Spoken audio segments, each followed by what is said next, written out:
नमस्कार दोस्तों, मैं दिलीप कुमार।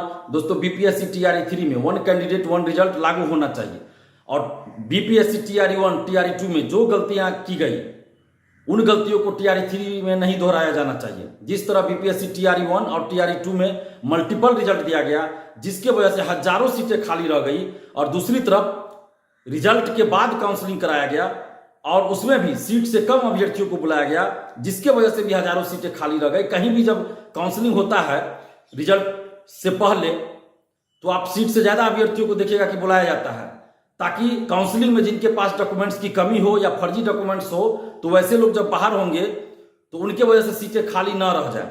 इसलिए सीट से ज्यादा अभ्यर्थियों को काउंसलिंग में बुलाया जाता है और रिजल्ट से पहले काउंसलिंग करवाया जाता है। लेकिन बीपीएससी शिक्षक भर्ती पहला ऐसा उदाहरण बन गया जो रिजल्ट के बाद काउंसलिंग करवाता है।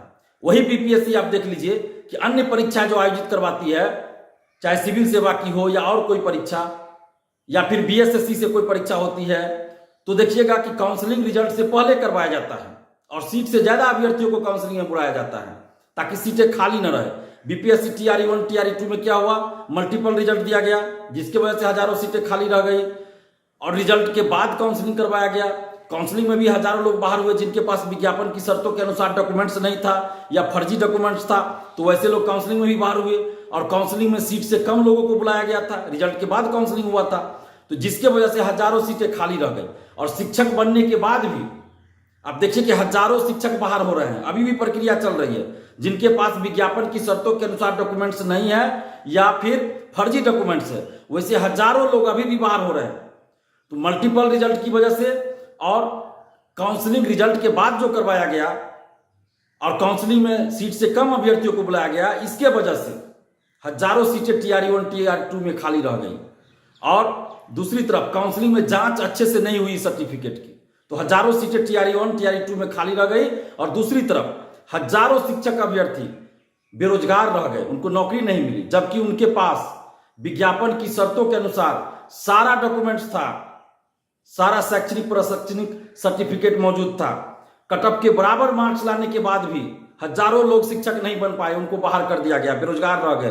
कटअप से 1 नंबर 2 नंबर 3 नंबर कम वाले भी हजारों अभ्यर्थी बाहर हो गए और दूसरी तरफ हजारों सीटें खाली रह गई। तो ऐसी नौबत टीआरई 3 में न आए। टीआरई 3 में लाखों शिक्षक अभ्यर्थियों के साथ न्याय हो, इसलिए हम लोग नीतीश कुमार जी से मांग करते हैं, बीपीएससी से और शिक्षा विभाग से ये मांग करते हैं कि टीआरई 3 में वन कैंडिडेट वन रिजल्ट लागू किया जाए और रिजल्ट से पहले काउंसलिंग करवाया जाए और सीट से ज्यादा अभ्यर्थियों को काउंसलिंग में बुलाया जाए। काउंसलिंग में डॉक्यूमेंट्स की जांच अच्छे से की जाए ताकि किसी भी तरह से फर्जीवाड़ा ना हो, फर्जी डॉक्यूमेंट्स पे कोई बहाल ना हो। और इसी मांग को लेकर, इन्हीं 2 मांग को लेकर 12 अगस्त को सुबह 11 बजे बीपीएससी ऑफिस गेट के बाहर आंदोलन रखा गया है। तो आप जितने भी शिक्षक अभ्यर्थी हैं, आप सभी से हम अपील कर रहे हैं कि आप अपने हक और अधिकार के लिए आप 12 अगस्त सोमवार को सुबह 11:30 बजे बीपीएससी ऑफिस आइए और वहां हम लोग शांतिपूर्वक अपनी बातों को रखेंगे। बीपीएससी चेयरमैन सर से मिलकर जो डिमांड हम लोग का है कि वन कैंडिडेट वन रिजल्ट लागू होना चाहिए और रिजल्ट से पहले काउंसलिंग होना चाहिए, काउंसलिंग में सीट से ज्यादा अभ्यर्थियों को बुलाया जाना चाहिए, तो ये सारी बातें हम बीपीएससी चेयरमैन सर के सामने हम लोग रखेंगे।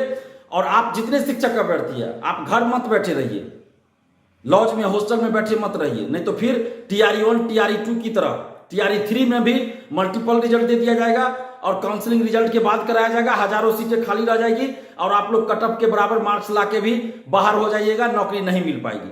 तो अगर आप चाहते हैं कि आपको नौकरी मिले, आपके साथ न्याय हो, तो आप 12 अगस्त सोमवार को सुबह 11:30 बजे बीपीएससी ऑफिस जरूर पहुंचिए। 11:30 का मतलब 11:30 बजे ही है, लेट नहीं कीजिएगा। 11:30 बजे से 5 मिनट पहले ही पहुंच जाइए आप लोग और शांतिपूर्वक हम लोगों को अपनी बातों को मीडिया में रखना है और बीपीएससी चेयरमैन सर के सामने रखना है।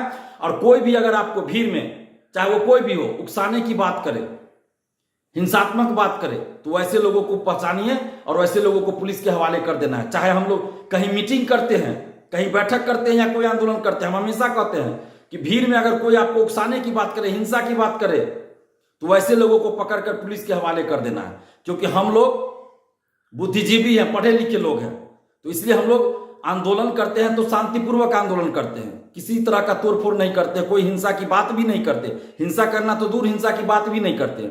और हमारे आंदोलन में कोई अगर आके किसी तरह इधर उधर की बात करे, हिंसा की बात करे, तो ऐसे लोगों को पकड़ के पुलिस के हवाले कर देना। और आप जितने भी शिक्षक अभ्यर्थी, आप सबसे अपील कर रहे हैं कि 12 अगस्त को सुबह 11:30 बजे बीपीएससी ऑफिस गेट आइए और हम लोग शांतिपूर्वक अपनी बातों को सरकार के सामने मीडिया के माध्यम से रखेंगे और बीपीएससी चेयरमैन सर से मिलकर अपनी बातों को रखेंगे, ज्ञापन सौंपेंगे।